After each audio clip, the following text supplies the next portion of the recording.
Hello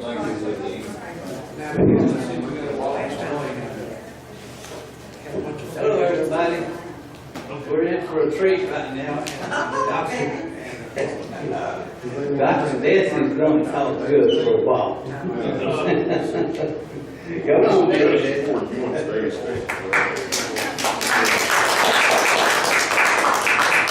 All I can say is wait until I get through before you start to tighten the noose, okay?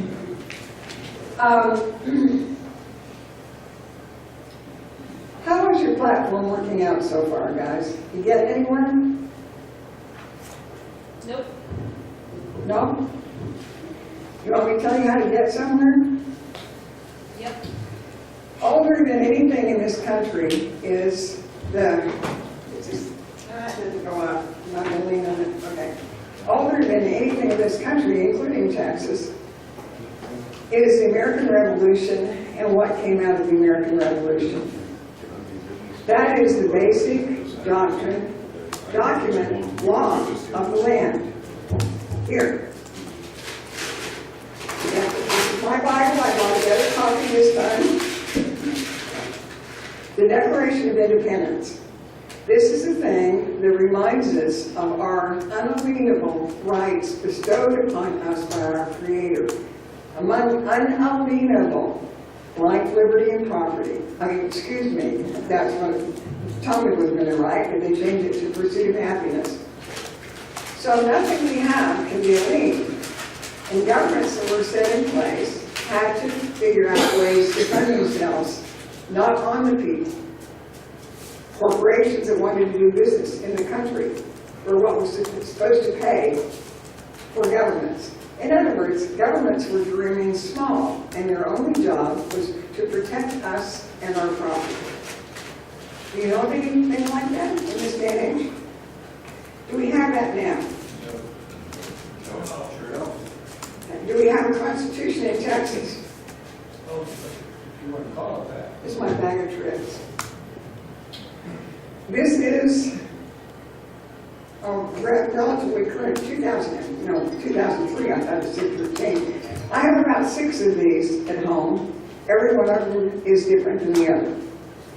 I find when in researching to write the letter that is the culmination of my speech here, in researching for that letter, I found actually a PDF that lists all the changes that have been made to the Texas Constitution since 1876. And there's 134 pages. Not changes, 134 pages. 10 to 15 changes per page.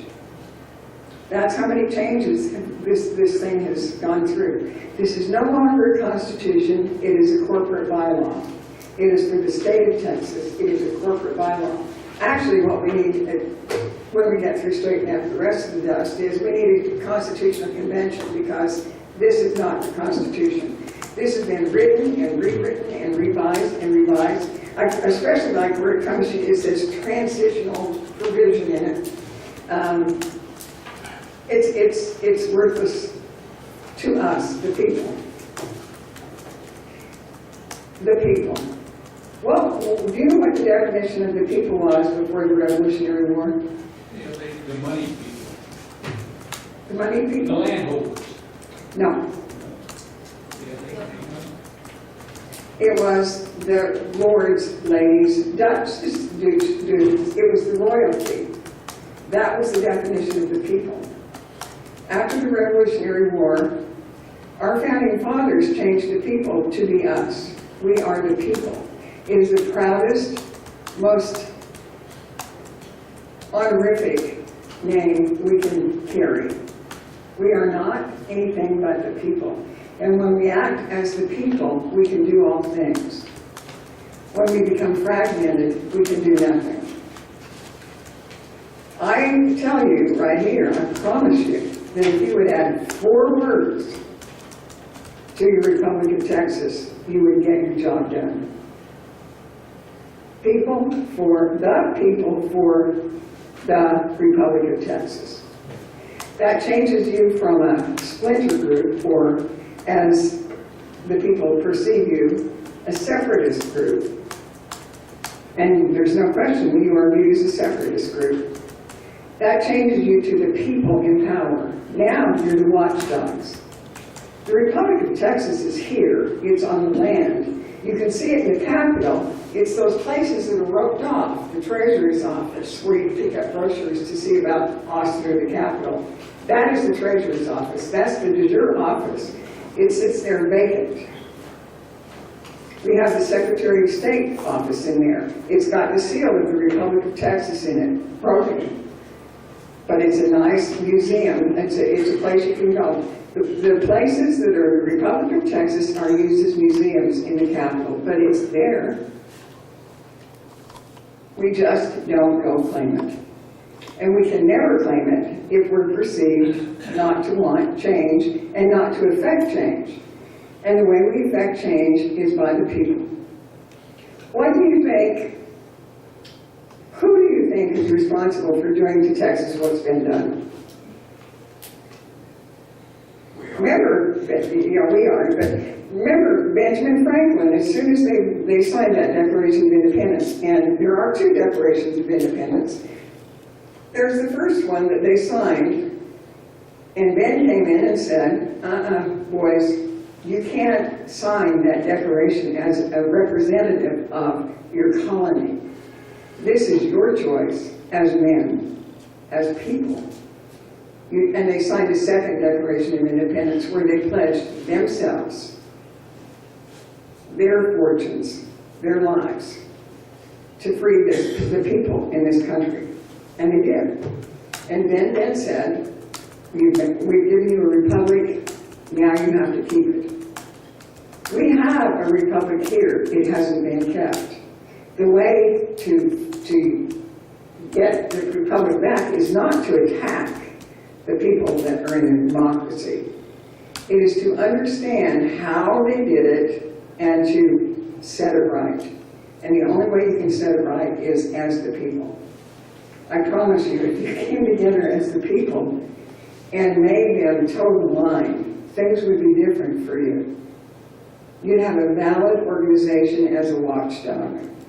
You'd have a valid purpose, and you would be a block that they couldn't contend with. So, who do you think does this to us? Or who do we allow to do this to us? What's the worst bunch of people that you can think of that could do this to us? No. What? Government. Not government. Ourselves. Not ourselves. Somebody has done this behind our backs or in front of our eyes. Attorneys. Attorneys have done this. Not lawyers, attorneys. I have the Texas Bar Act here, came in 1939. It's insidious. It's ugly. It says nobody can practice in the courts but a bar-card attorney. It's closed to everybody else. And it says, I swear I highlighted that, so it wouldn't take forever to find it, because I can't even see this.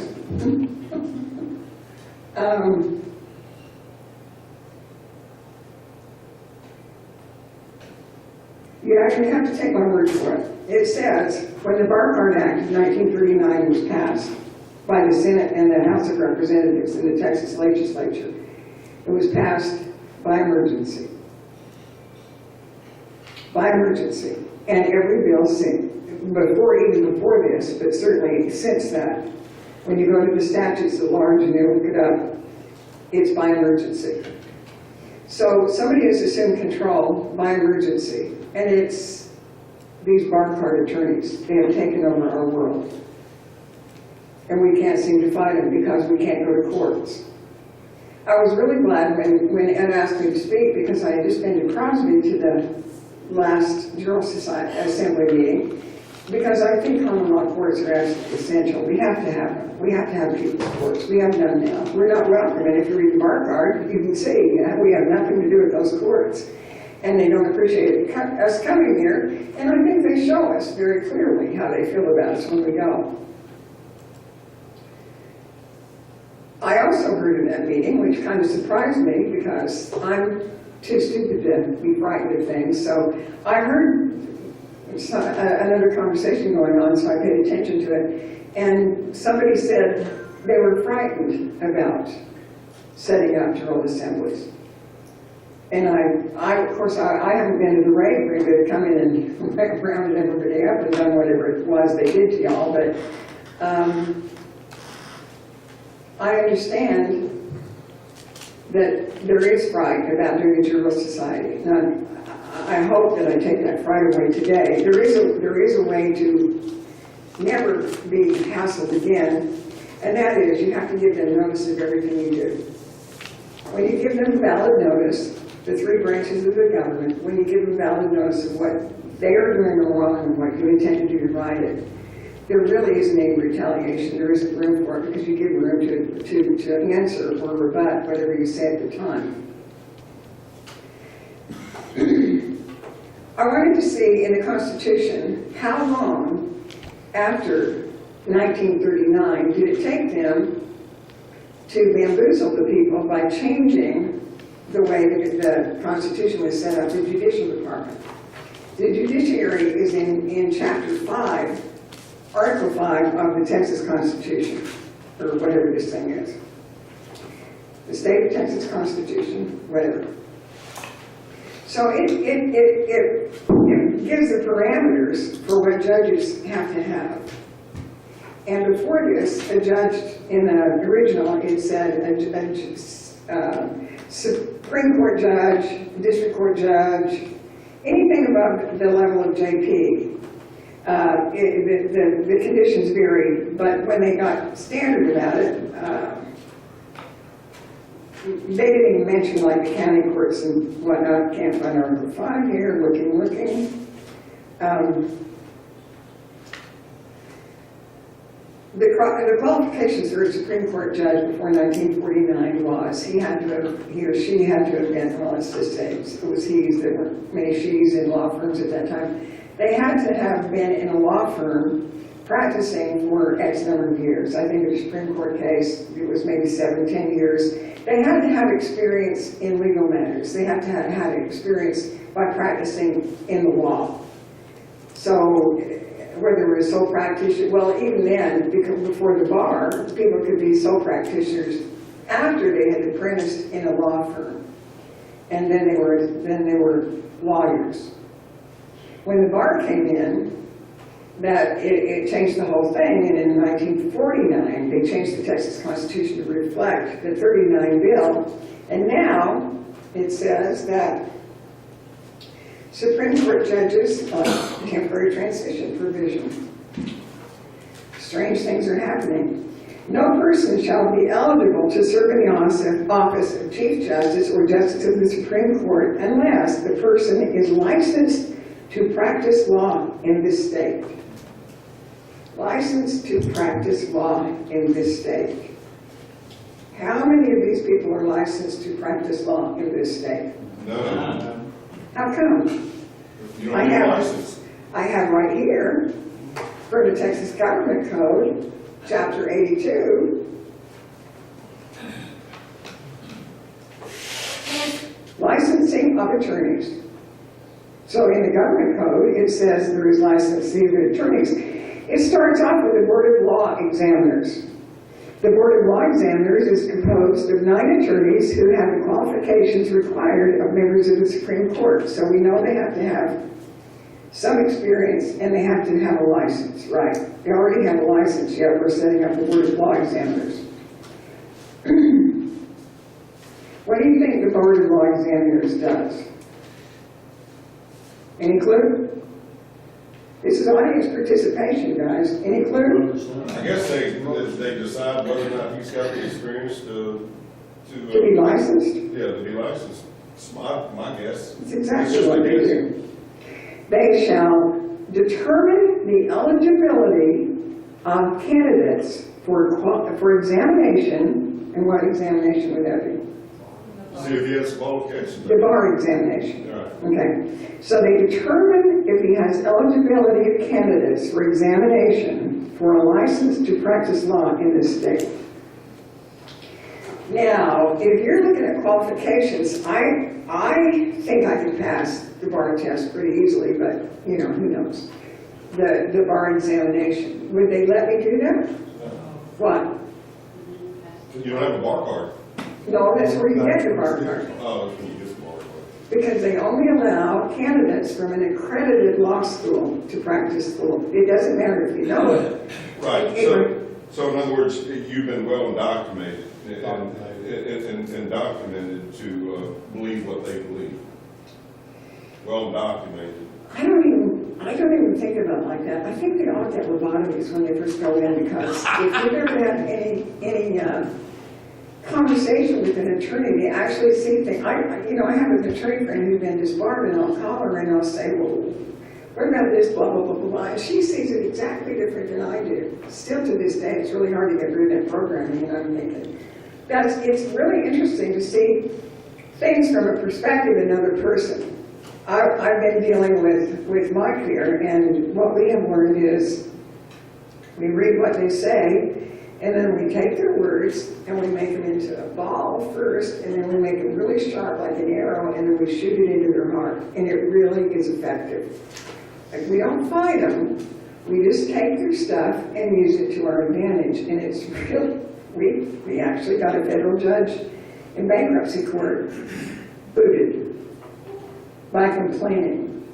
We wrote a complaint about him in the form of a mandamus that they sat on, and when they did move on it, an emergency mandamus, and they sat on it, the district court didn't even acknowledge it. So we sent a copy, or we petitioned to the Fifth Circuit for a mandamus, and they said, oh, we can't do this. It is already docketed in the district court as an appeal. And they said they made it Michael McCann versus the judge. And they sent it back to the district court as an appeal. So we treat it like an appeal. But all of a sudden, the guy was gone. And the next time Mike went to court, they said he doesn't sit on any cases now. We actually booted a a federal court judge off of the bench. And my son always says, when they try the dictator for war crimes after many, many years of horrendous tragedies, they say to him, how could you have done that? And he said, nobody ever complained. Complaints are really effective when you do it in a proper manner. And obviously, they do have effect, because this guy had been sitting there for 11 years and he was horrendous. I know personally people that he was hurt, broken, stomped on, for no reason other than he had a bench, and he's gone. So that's what I mean about you have to understand and then shoot it back at them. Also, what were they? Board of Legal Law Examiners. They may not recommend any person for a license to practice law unless the person has shown to the board that he's of moral character and of the capacity and attainment proper for that person for a license. And does it say they ever grant a license? Do you ever hear grant a license, make a license, give him a license? So what they do is they qualify people for licenses, but they never get a license. Now, how many people are you in a trade that requires a license? You are? I know you are, Mike. You are, yeah, you're required of a license. Okay, you're a realtor, you're a realtor? And insurance adjuster. That's an insurance adjuster. So you've got the insurance commission and the real estate board, right? And that's who you apply to for a license after you pass the test and pay them a fee, right? So if you do something wrong, who comes after you? The board. The board comes after you. They sue you, and it ends up in a SOMA suit in an Attorney General's building, an administrative suit. If somebody does wrong in this profession, first of all, you're also in the occupation code. All licensees are in the Texas Occupation Code.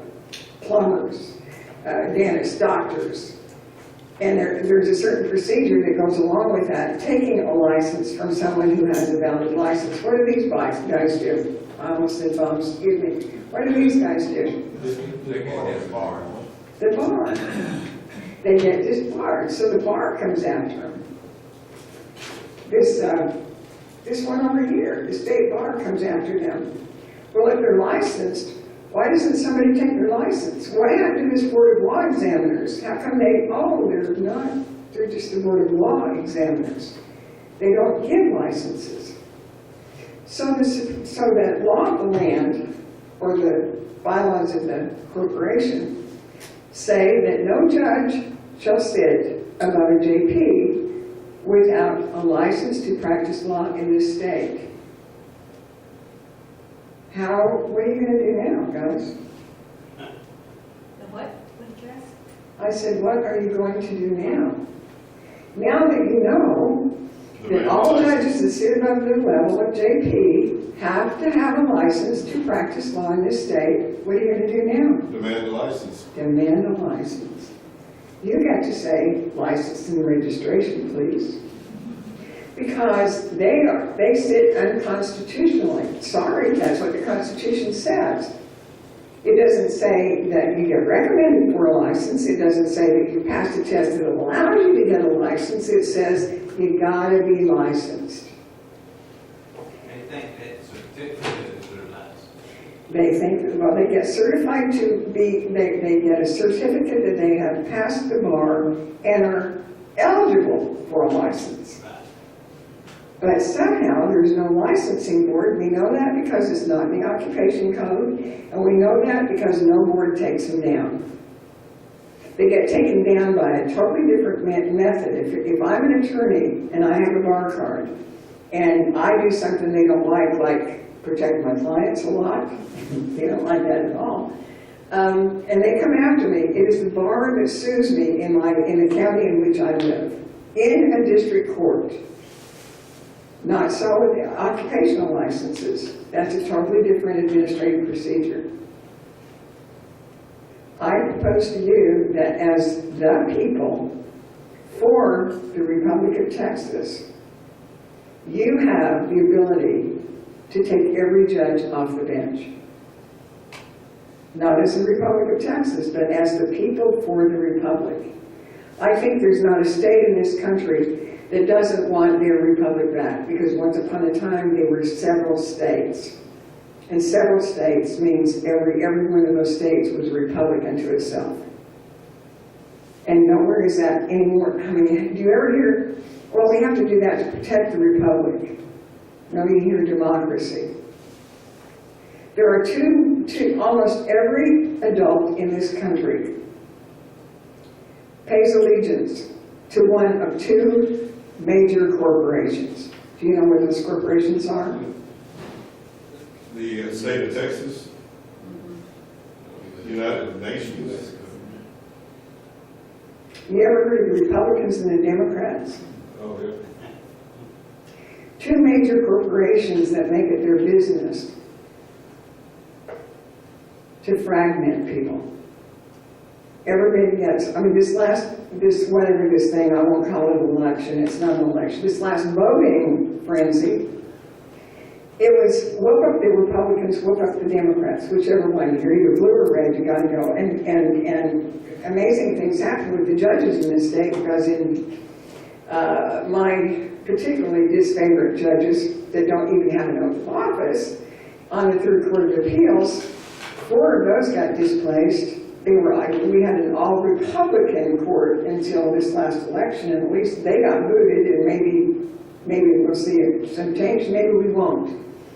Because it's the job of those two major corporations to get people's allegiance, and then they manipulate them and misguide them, and people fall for that. And that's very, very unfortunate. The Constitution didn't allow for parties to control. That didn't happen until the 17th Amendment in 1933. The senators that only represented the states were never voted on by the people, ever, because it was too high a position and they only represented states. We lost all the states in 1933 when they passed that same 17th Amendment. It's a really nasty thing. And that 17th Amendment says that no matter who, because we can't vote in a presidential election, yet they open them up for them. We can't even vote in a Texas election because all of the elections are held as by the government. You have to be a U.S. citizen to vote in an election. So we've had a lot of things go wrong. And that's why it's very essential that we have the people's courts. They're not our courts, they're the people's courts. And we have to have those courts open. And whoever is in charge, the bars, won't allow us to have those courts, so we have to open our own. It's an emergency. We too can declare an emergency. So it is the people's job to open all the courts in the land to the people. And to do that, you don't need a whole lot of rules, you don't need a whole lot of anything, you don't need rules, regulations, forms, all that stuff. You just have to follow certain principles. And it has to be unbiased, and you have to be open, and the other side has to be noticed. And it has to be an open, fair court where jurors listen with common sense and give a common verdict. I have a question. Where are you going to find people with common sense nowadays? What? Where are you going to find people with common sense nowadays? There are a lot of people with common sense out there. They just gave up long ago and they think it's hopeless. They think it's hopeless. But come January 20th, a whole bunch of people got elected this time. You want to know power? You want to know the power of the people? Come January 20th, you go to every county office and you say, papers and registration, please, to every single elected or appointed official. Because come January, if they were, and I don't care if they were elected in the last election, last year, 2 years ago, if they still sit in office, they're subject to the same thing.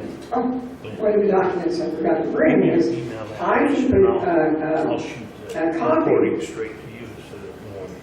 printed out of the Texas Counties Association of Counties oaths of office. It's online. It's really simple. I keep it printed out because I use it so much. It's easier for me to pick the paper up than it is to look online. That tells you what every single county official has to have, with the exception of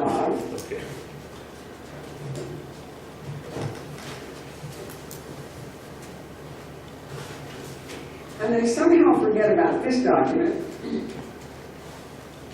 I've never met an official, elected or appointed, that has an Article 6 constitutional oath. In Article 6, it says that every single swinging dick that gets elected or appointed in any state or the federal government has to have an Article 6 oath. And it doesn't say what the oath is. But at the first meeting of the Congress, after this became a republic, this land, at 1 Stat 23, it says that everybody shall take an oath, and that oath shall be to wit, I, Dessie Andrews, swear under penalty of perjury that I will support the Constitution of the United States of America. Not one of them has one. So even if they have all the oaths, which they won't, that are called for by the counties, they will tell you that, oh, I took the Article 16 oath in here and that covers everything. Well, it doesn't. They have to have an Article 6 oath and nobody will have it. That is grounds for removal, and you have the right to remove them. I suggest that on January 20th, you don't have to wait for the judges because they sit down. But on January 20th, you have to give them at least 20 days after the 1st, because it doesn't matter if they were elected this past November. On January 1, they have to file a new oath of office, and they have to do it before they assume the duties of the office. And in counties, they have to have the Article 16 statement and oath after January 1st, and before they assume the duties of the office.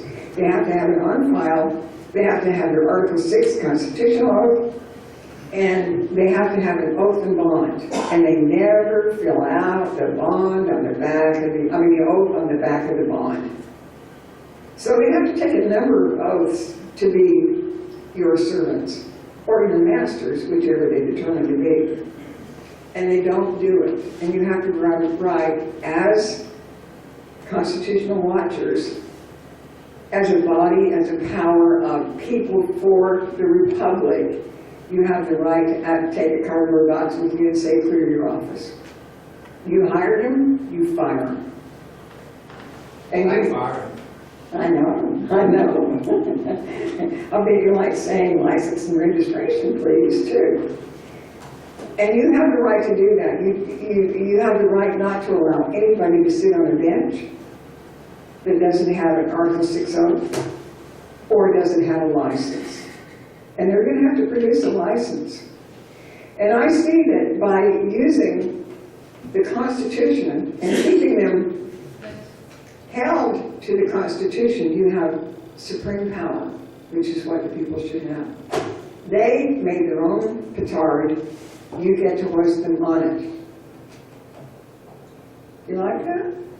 I like it a lot. So you see how much more effective it is not to be a separatist group or a splinter group, or they can't pass you off. You go in as one of the people. That word is all powerful. The founding fathers made that word powerful. And that's what we are. We shouldn't be anything but the people. And we, by God, want our republic. And we're not going to stand for any usurpers or people that can't even follow the constitutional dictates. Do you know how long it will take them to change that? Oh, that's not how constitutions work, or how their system works. They have to wait for a legislative session. They have to have a bill come out that has to be stricken from this Constitution. It has to be voted on by the people. They have to take that phrase out because we can hold them to it as long as it's in there. And they'll fight because they think they're licensed, and we know they're not. Does that follow chief appraisal districts and I don't know, county clerks have to have that same oath, or you know? We have a county clerk in Travis County. Her name is Dana David Watt. She's been there for forever. 20 years ago, I went in and said, Dana, you don't have an oath of office on file. Oh, I do? I did. I said, no, you really don't. And somebody was in the Secretary of State's office the next day when she faxed in her oath of office. You know, it's a little late, but she got it in under the gun. But as the brochure from the county, the Texas Association of Counties will tell you, I mean, they've got all the rules in there. It's really, really simple. They've got all the rules in there. They'll tell you that they can sit de jure as long as they want to. But if challenged during their term, they can no longer sit de jure. I mean, de facto, excuse me. Forgive me. That's really a serious error. So these guys can sit de facto all they want, make all the rules they want, until you, the people, tell them they can't do it anymore. It gives you tremendous power. My letter. I propose that the people for the Republic of Texas send this letter to the governor, the lieutenant governor, Joe Strauss, Speaker of the House, Nathan Heck, Chief Justice of the Supreme Court, and David Slayton, Administrative Director of the Office of Court Administration. Sirs, we, Texans and people of the United States of America, are noticing you of the following. The Texas Constitution guarantees that all free men have equal rights, that equality under the law shall not be denied or abridged, that all courts will remain open, there shall not be any ordinary or outlawry nor suspension of laws in Texas. My eyes are killing me, guys. Currently in Texas, the people do not have access to the rights enumerated above.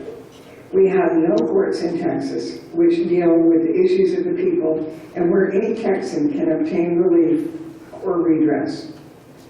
Because of the absence of courts of common law jurisdiction, we declare an emergency.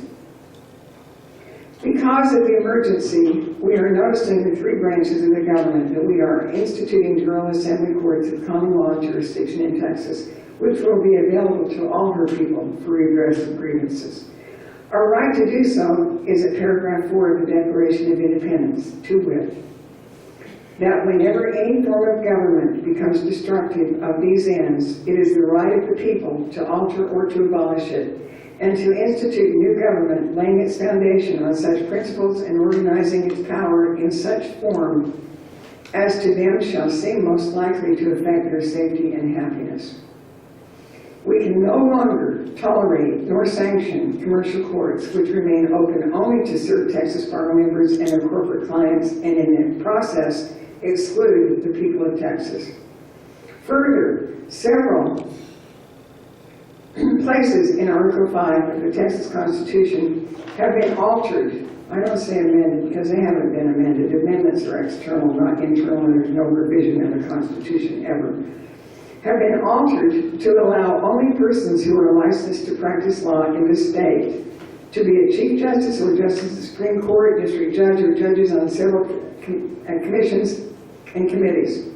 As it happens, this is an impossibility and therefore unconstitutional and must be stricken as such. The State Bar Act was passed in 1939. The Texas Constitution was amended/altered in 1949 to reflect the bar by changing the qualification of judges above justices of the peace to be only persons licensed to practice law in the state. I hope they choke on that phrase, I really do. The State Bar is a public corporation and an administrative agency of the Judicial Department of the government.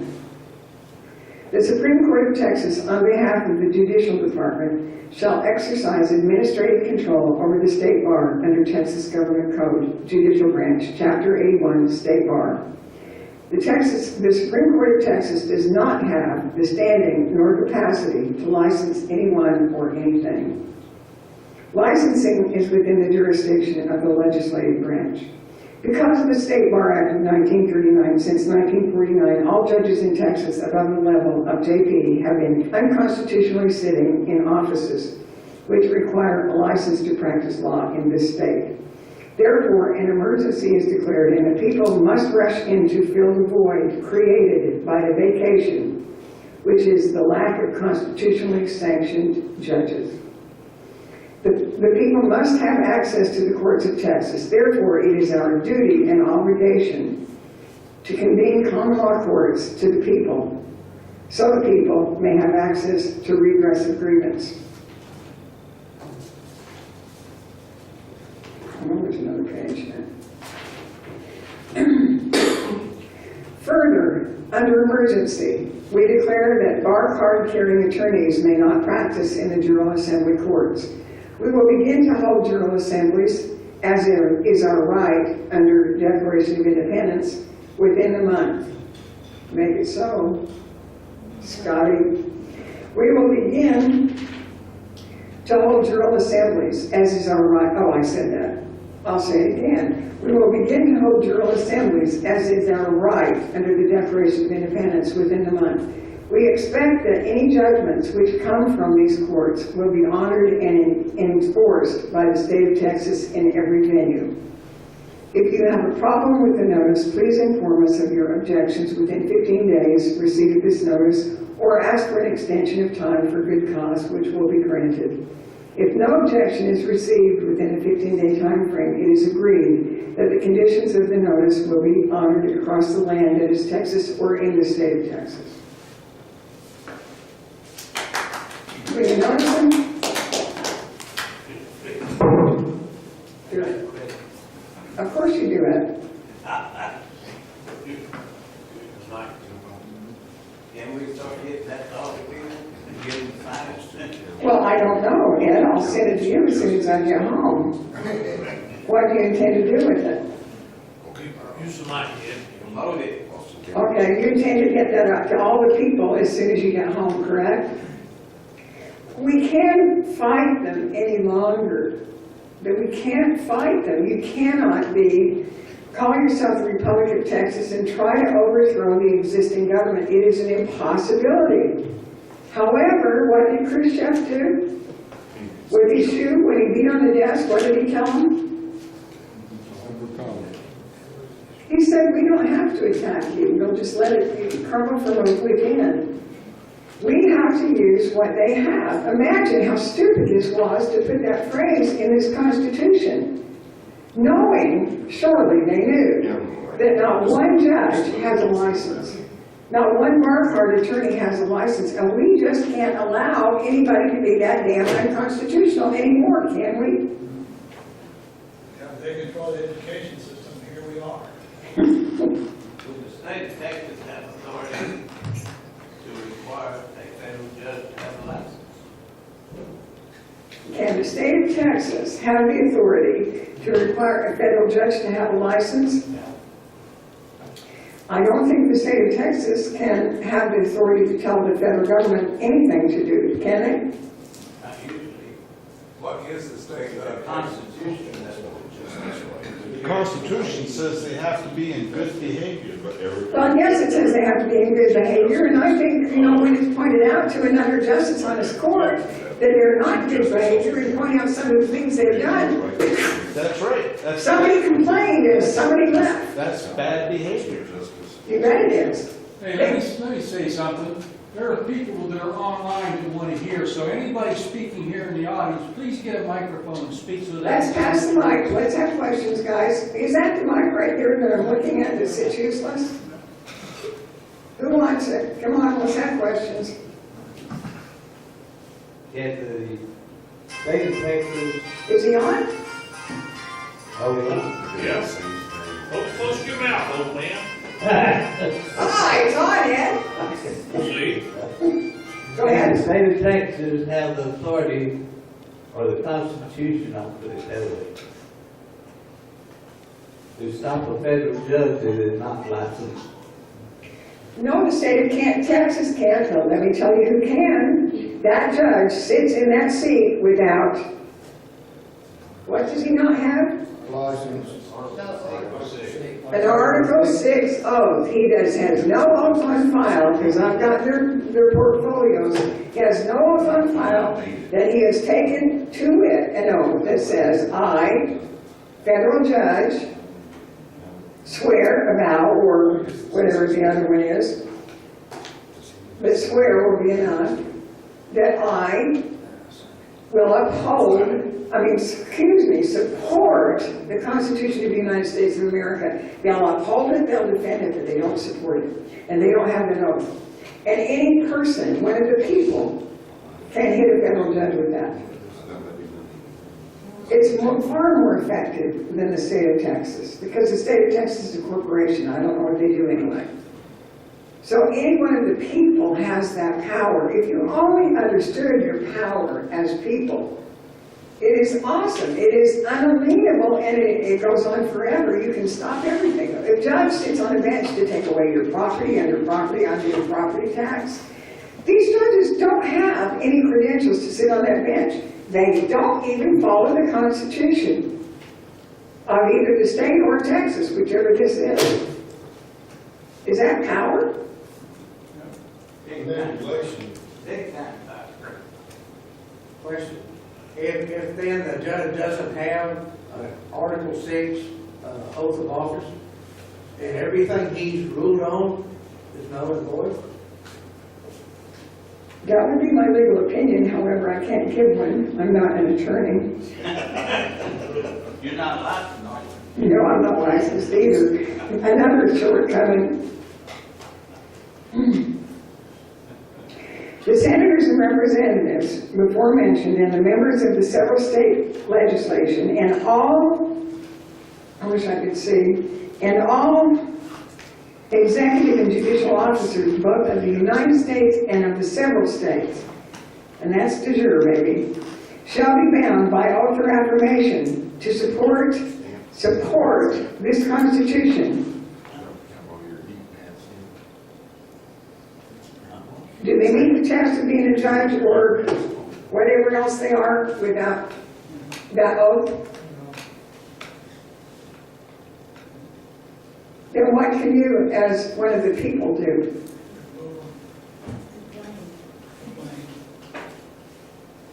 Declaration gives us the power to institute governments among men. But the only reason we institute governments among men is to protect us and our property. You know, if we have a government that doesn't protect us and our property, I mean, we can't even get into court, for God's sake. I mean, come on. If they don't support us or our property, what is our right? Kick them out. We have that power. You know, years ago in the New York Bar magazine, there was an article called No Oath, No Office, and it told about the citizens of New York. I don't like the word citizens, but that's the people of New York could go into any office 30 days after an election with their cardboard box and ask for the papers that had been filed in public record, and if they didn't have them, the people could tell the person to clear out today. Yeah, while I'm watching. And that person no longer held an office. Sometimes it was a tragic story. There was one of this guy who, shortly after he was elected, his wife got really ill and he was in her hospital bed day and night and really didn't have the time or probably inclination to do that. And when he finally showed up at work, less than 30 days after the new year, they threw him out. He didn't have the requisite. I mean, they made no exceptions. No oath, no office, no exceptions. And you can throw them out for the Article 6 oath alone. Very first thing the Congress sitting did was say, and that's how important it was to these people that they had to take that oath. The very first item of business that the Congress, after the Revolutionary War, sat. After this, they wrote this Constitution and they held the Congress was, take care of this oath. It takes up a page and a half, the oath thing. And then they get down to business about how much tariff they were going to charge at the port so they could support the government they had just made. Governments are not supposed to be supported by people. We are the people. We have unalienable rights. I think governments are too big. What do you think? I think they have to raise too much money on our backs for their pensions to keep them in office. In Austin, they have over $4 billion budget this year. Oh, they have things proposed. We're going to have a hockey stadium. They're going to take over her neighborhood to pay the taxes. I mean, they're going to annex. I mean, we're going to rake that stuff in so we can make all these changes that we, the liberal wackos on the city council, want to do. They charge $10 a month. It's called something about cleanliness, city cleanliness. I can't remember the category. I had no idea what it was until I went to a meeting down there and they had little symbols by the things they charged for. And they had a bus and a bicycle in that $10 symbol. So I'm paying for bus routes and bicycle lanes in my electric bill. Great system. And drainage fees. Well, the drainage fees is another thing. Mud tax. Well, we don't have a mud tax because we have the city of Austin, the 7th largest utility in the United States. City of Austin. They have no business being in business. They have no business doing all those things. And that's not what it was intended to do, and the people were never to support a government that was too big not to exist on the taxes from corporations. You have power, people. Time you turned it in the right direction and used it, don't you think? Would it hurt you to say the people for the Republic of Texas? No more separatism. No more bending over. That's right. I'm ready to sign the letter and send it. Well, oh, you want everybody to sign the letter? Yeah. Oh, I hadn't thought about that. Yeah, we all agree, I'm sure, or pretty much everybody. Yeah. Well, I'll send it to Ed. I mean, you can change it any way you want to, but yeah, I think we should notice them. Yeah, I would like to do it right away. Well, I got issues already I need to bring before the courts. well, we have to have the courts. There's no question about it. But you can see that we don't need to be afraid to open General Assembly courts. Can you not? Well, my question is. Your question is what? Do you have a microphone? No question, no mic. Okay, well, my question is, why do we really, and this is my opinion, if everybody treated everybody the way that they would like to be treated, or as the Bible would say, as unto yourself, what do you need a court for? You don't need a court. You should be able to resolve your differences with your neighbor. And the courts are only used to, well, let's talk about in Travis County. They give somebody a ticket and they have to show up at county court at law. We have 9 of them now, and more are being proposed. The 7 of those courts, 2 of them are civil. The rest are they may be up to 11 actually. 9 separate county courts. God knows how much money they rake in. I mean, that's all it's about. Billions. Yeah, billions. The And school districts do that too. the school districts do that too. They're overly funded. They say they need more money, but You can't talk, you ain't got no Or their money. vacation. They have no jurisdiction to do that. They have no jurisdiction to do that to the people, but they don't know any better. They really don't know any better. Yes, Ed? The reason we need courts, it's in the Bible. Right.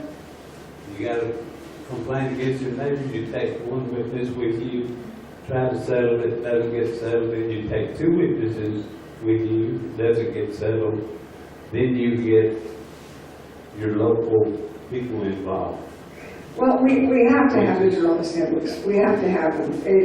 Whether you want to use the courts or not, you have to have a court that you can have redress of grievance. And we haven't done them.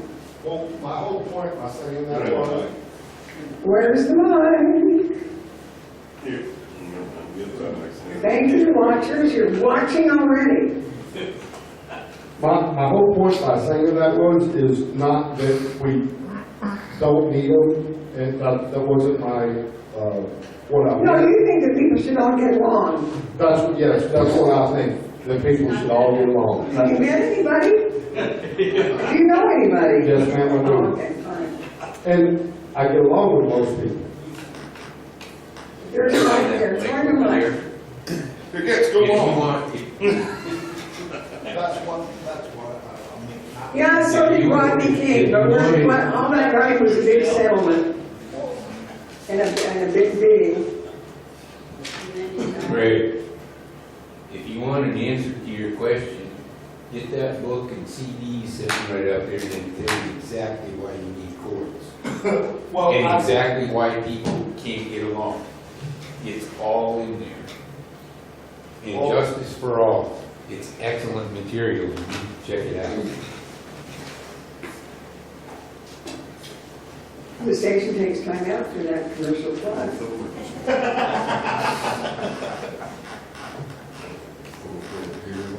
Dessie, you said last time I talked to you down in Crosby that you were looking at something for discharging. Did that turn out to be, No, that's, I still haven't found the place. I'll touch on that briefly because since I started working with Black, I don't know why that is, but I guess it's because we've had to come up with some really unusual stuff. I'm saying that all it takes is turning the dial, a switch of an attitude, to go from believing something and taking another look at it with a fresh attitude and what a difference that makes. I've always hated 1933. I just wish we could strike it from the history books. In 1933 to 1939, all kinds of stuff took place. But especially in 1933, I've always hated FDR. Excuse me, I'm really trying not to hate anybody. I've always strongly disliked FDR and his policies, but I took another look at the New Deal recently. What if the New Deal was, we're having runs on banks, all countries are on the edge of bankruptcy. We're really having a struggle here, and we have to do something about it. How about if the people in the government looked at it and said, we can't afford to do without some form of currency. because we have to keep commerce going, or it really has to be in circulation, we have to have currency. That's why they closed the banks, because they were to the point that if there had been a run on banks, which was imminent, there wouldn't have been enough metal to back the demand. As my 17-year-old grandson was lecturing me the other day, that was fine when the founding fathers did that, but there's not enough gold and silver to support the number of people that have populated the earth since that time, and he's absolutely right. I had to look at that, the metal-backed currency just is not the answer. So so it made me, I got this presentation on the birth certificate. You know, I've always believed, like everybody else, that they sold me into commerce and they put me in trade and they controlled me with that capital name. What if that birth certificate isn't a document of identity, but simply a stock share? It is your share of a beneficial interest in the thing that was created in 1933, and that is a trust that holds all the land in trust for the people and their use. All the land and the fruits of the land can be accessed with that stock certificate of beneficial interest.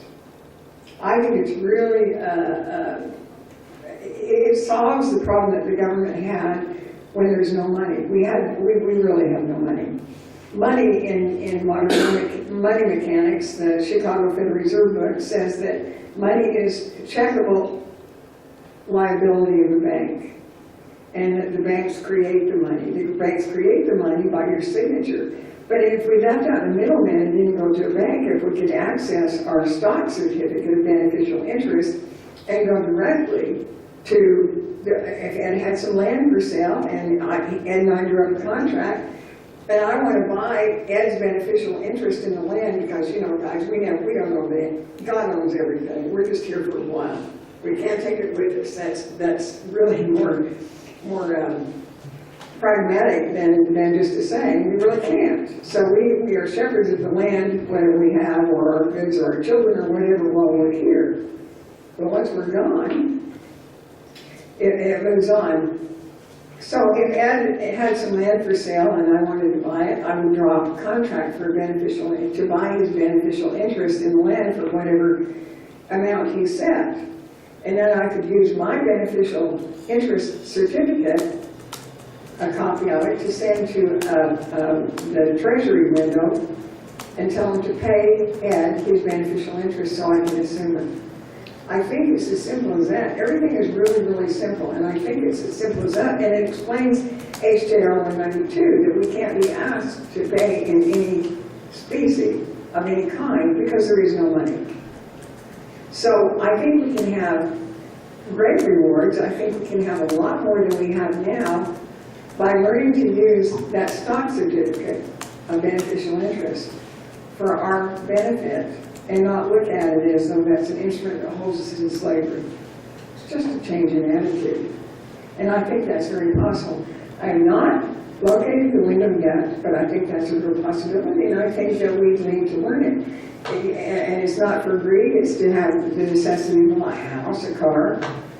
You have to earn. I think the reason that we weren't told these things in 1933 is the great fear that if people knew they had access to whatever they needed, they wouldn't work anymore. And stay home and pick their nose. I don't know what they do, but they wouldn't go out and work. And we all have to work. It's just inherent in man's nature that you have to work. You have to earn enough to put bread on your table. Whatever pays for it. So I think there have been a lot of things that have happened in our government, but it's not too hard just to change the attitude and look at it as a beneficial interest instead of being held as a slave in an all-cap prison. So, still haven't found a window, but I'm searching.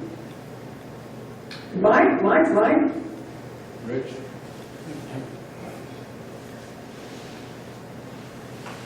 You said earlier that there was not enough metal to be used as money. Isn't that all relevant on the valuation of said metal? You know, and I was really surprised that I absolutely agreed with this lecture I got from my grandson.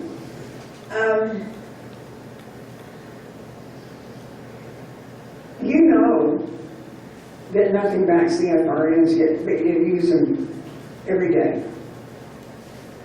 I mean, you can buy whatever you want to with the FRNs. You know they're worthless. You know it's dead money. Yet you use them every day. Does it hurt you?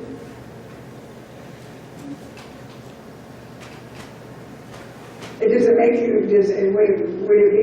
would it be more precious to you, this dollar that buys you dollar worth of whatever somebody's selling, to know that you can go to the Federal Reserve window and turn it in for a silver dollar?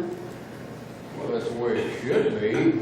Well, it's the way it was, but I think that's one thing that wasn't taken into account. They thought surely to God somebody would be smart enough to figure this out later on, but during that time, there was enough silver to back their current, whatever they did with it. They actually paid in silver and gold. Well, true, but, you know, an ounce of silver, an ounce of gold, I mean, it could be, 1 ounce could be worth $100 billion or widgets or whatever you choose to call it. But there again, the amount or the poundage of gold and silver is basically irrelevant, there again, depending upon valuation. Right, and our silver is supposed to be based on the real. It had a valuation once upon a time, but that weights and measure has gone by the board. I didn't do it. I'm not responsible for it, and I'm not smart enough to figure out the answer to all currency by any means. But I think as long as you have something to trade for something that somebody else will take, and it's easily accessible. I mean, people, you know, they used to have those big round wheels this big, and made out of stone that was the currency. I mean, imagine wheeling that to the market for a loaf of bread. Its currency is just an efficient means of exchange for whatever. You know, one person will take this for something. You know, when they started doing Bitcoin, I thought it's just the most insane thing I ever saw. But there are all kinds of cryptocurrency now, all kinds of cryptocurrency, and people buy them and they have deposits of them, and they're backed by absolutely nothing but maybe the iCloud, I don't know. But is it really that important? If you are negotiate with somebody to get a wage or whatever, and you don't have to take a mortgage to get a house, and you don't have to take an installment contract to get a car. If you can find a way to just simply get a beneficial interest in that, and find a window that will pay for that beneficial interest, and then you have enough money, whether it's worthless or not, to go down and buy a steak for dinner. Shouldn't that be enough? I'm not sure that we have to worry about metal-backed currency. You got a mic, go ahead, Bruce. Okay, well, I was waiting my turn. Well, patient man. Here's the real problem with fiat currency, something that's not backed by anything. Okay? We've got that problem today because the banks, the credit card companies are creating money every day, new money. And how do they create new money? Well, that's it, but they're creating it out of thin air. I know they're not. They are not creating it out of thin air. They have to have your signature every single time. What if they take your signature, which is evidence of your beneficial interest, and go to the bank and get paid, and you know they do, because every one of those things has paid to the order stamped on it. You know they do. Why don't you just cut out the middleman, and we find the window? You don't have to take a loan for anything. But is that controllable? The banks, look what the banks have done to us. Look what they've done to us. No, it's what we have allowed the banks to do to them. We can't have any more victims here. We can't be a victim society. We just can't. Nobody did anything to us. The thing that you can't do with precious metals is you can't create it out of nothing. And I can't eat it in a famine either. And you can't eat that paper either. No, That's true. Anybody that ever saw the movie The Road knows how worthless currency becomes in a real crisis because it's only food and shoe leather at that point. That's true. But do you think that if they had given us, it's like this guy that with the thing I saw, if we knew how to access it, we get a birth certificate in the mail. We don't even know what it is. Then we use it for identity. It's not an identity document. It says in the bylaws that created it, it can't be used for identity, just as the Social Security card says that. Yet, to get a passport, I have used a copy of my birth certificate. Stupid me, that I can get an affidavit from people that know me and get a passport. So I shouldn't have ever used it as a document of identity. And what happens if I didn't know the rules, if maybe I got caught up in an invisible contract? But now I found out that it can't be used as an identity document. So I send a letter to the registrar of Utah where I was born and say, hey, dude, you didn't give me, when you sent me a copy of my birth certificate, you didn't give me an instruction that went along with it. And I'm afraid that I haven't used it correctly, but I'm starting a new leaf. And anything but then I got adhered to by my stupid use of my beneficial interest is now void. All you have to do when you figure things out is give notice. I can't justify a fiat currency, and I really don't want to get in a debate about it. We have a fiat currency. We've had a fiat currency for years. We have gone about it the wrong way because we didn't have instructions on how we don't have to do that. Carrie, who has all these simple solutions, and one thing I've heard from Kerry Zollman is if it ain't simple, it's not valid. And his 1120 document, my friend John got his tax statement. He immediately calls it a property tax statement. He sent me a copy. I said, you're a liar. This isn't a property tax statement. It doesn't say it one place on here. You're a liar. Bastrop County, 2008 tax statement. Doesn't say property taxes anywhere on it. Down at the bottom, it's got a big black block on it. The line is black and it's got white ink in there and it says, ad valorem taxes must be paid before February 1st. Okay, what's that got to do with the price of tea in China? Everything on it's in a box. There's no species designation at all. As far as I know, he can take 7,000 jelly beans down with it. But it carries on, made up that 1110 statement. That when you get there, and I revised it for John, and he's just tickled pink. And John, tell him what happened when you took it down to the school, to the city manager. Get a mic, John. It carries on its 1120 form. Well, actually, the city manager is very interested in getting rid of property taxes for the city I live in. He just wants to know how he's going to recoup. Speak into the mic, John. He can do it very close to my mouth. He's not going to be able to. Well, if he answers it, he's breaking federal law, isn't he? Because you can't tell anybody what species to pay anything in, can you? HJR 192 tells us that. You cannot be asked for a particular species. That's the beauty of fiat currency. You can't be asked they cannot tell you in what to pay. So whenever if they have to tell you, then you don't owe it. It's automatically discharged. Well, just like one match can start a forest fire.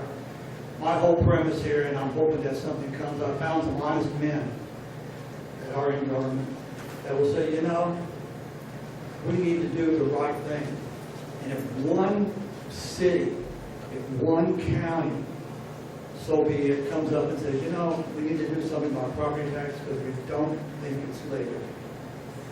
I can't imagine where that would go. Well, it's not even a matter of legality. The people cannot, their property cannot be leased. What we have, our property is unalienable, our rights. They can't charge you for speeding, they can't do any of these things. They lien your rights every day. But if you understand the power of the people,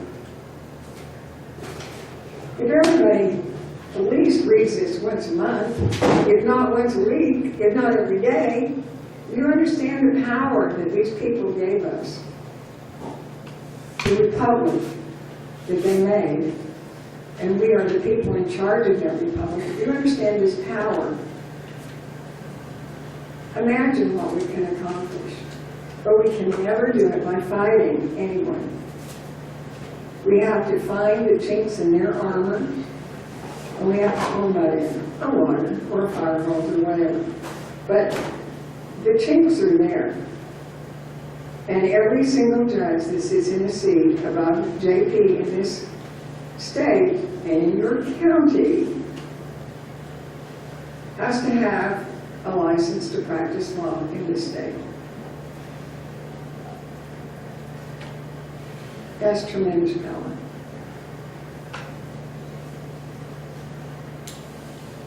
Questions? Thank you. The answers are simple, aren't they? And the solutions are simple. Ms. Dessie. Speak into the mic, Mike.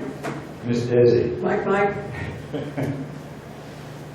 in talking with you, and you've not mentioned it here, how many times have you read that Declaration of Independence? Every single night of my teenage years, from 13 to 18.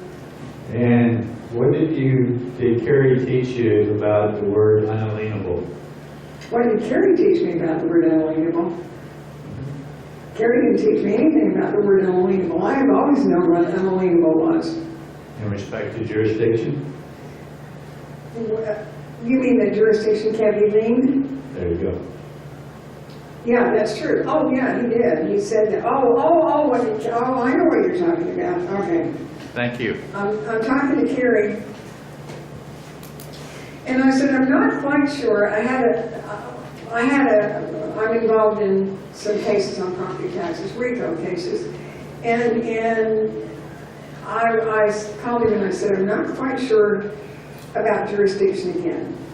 And jurisdiction, and he said, well, don't you listen to yourself? And I said, well, not always, but I said, why? He said, well, because you told me just the other day.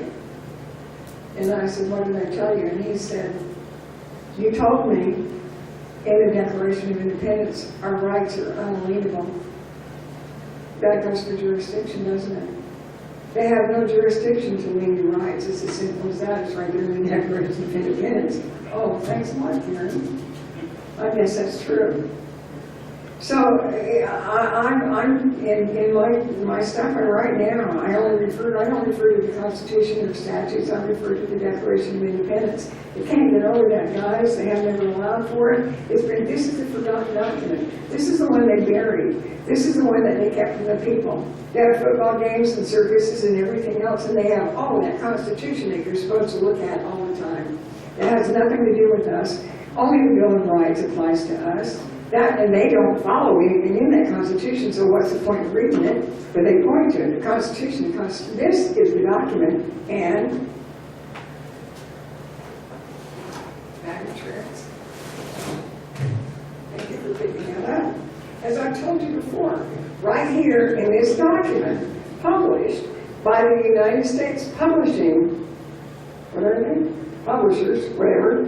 Printing office. It says in here, it begins with the organic documents of the United States of America, and it publishes them. The Declaration of Independence, the Articles of Confederation, the Northwest Ordinance, and the Constitution of the United States of America, September 17th, 1787? 8? No. Well, that's debatable. So I don't know if it's for or off. But I'm going to go with of because they refer to the Constitution and the statutes at large as of.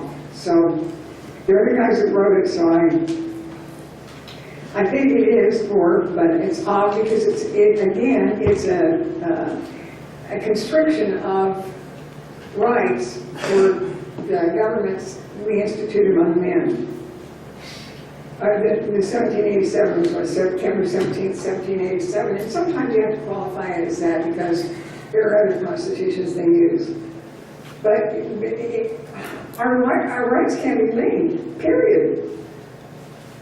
All we have to do is to stay in honor is to not harm anyone or their property, but we can't allow them to do it to us, can we? And who's in charge here? We are. We are. We the people Right. are. And when those founders changed the word, changed the meaning of the word people, I think that we should pay them homage by using that word.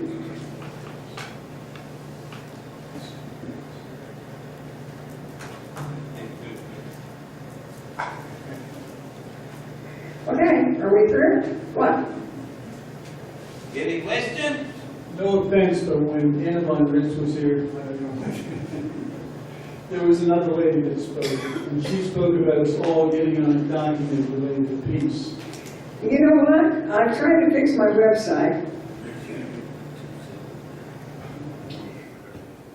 And the guy sends me a bill, and I can't ever call him.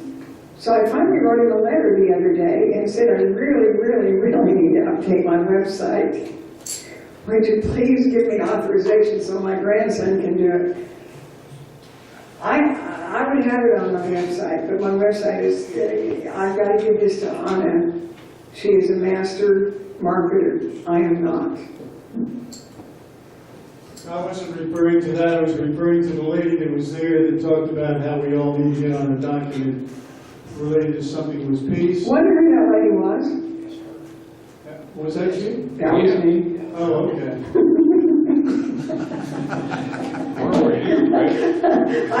I thought you'd come to that conclusion. I didn't watch the Harris show. You get around a little bit, don't you?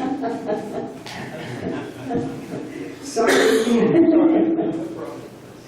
No, I would love to have the peace document on my website, but unfortunately, it will be fixed soon. You still think?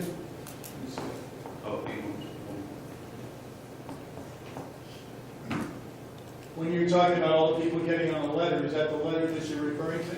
No. Well, this letter is the one we're talking about just now. I still think the peace document is a really good idea because the people have spoken and they want peace. And in combination with that might be not. Well, this is a different kind of power. This is exercising your power. And I think they need to see the power of the people. And now that you know that you have access to exercise that power, I think it should be done.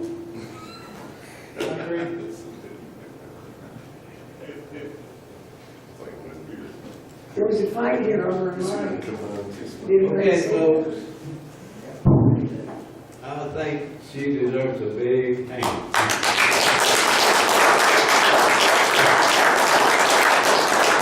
Thank you. You know I pay to speak. We just like ladies. Not all ladies. I was a different person. Yeah. Ms. Vernon wants to say a few words. He wants to educate you. Okay.